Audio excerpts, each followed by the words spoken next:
ಹಿಂದುಳಿದ ವರ್ಗಗಳ ಕಲ್ಯಾಣ ಇಲಾಖೆಯ ಹಾಸ್ಟೆಲ್ ಮ್ಯಾನೇಜರ್ ಒಬ್ಬರು ಆತ್ಮಹತ್ಯೆ ಮಾಡಿಕೊಂಡಿರುವ ಘಟನೆ ಹಾಸನ ಜಿಲ್ಲೆಯ ಚನ್ನರಾಯಪಟ್ಟಣದಲ್ಲಿ ನಡೆದಿದೆ.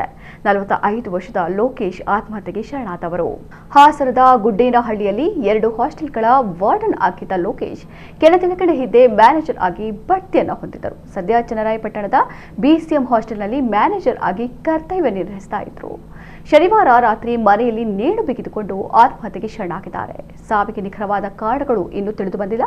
ಸ್ಥಳೀಯ ಪೊಲೀಸರು ಸ್ಥಳಕ್ಕೆ ಭೇಟಿ ನೀಡಿ ಪರಿಶೀಲನೆ ನಡೆಸಿ ತನಿಖೆ ಮುಂದುವರೆಸಿದ್ದಾರೆ.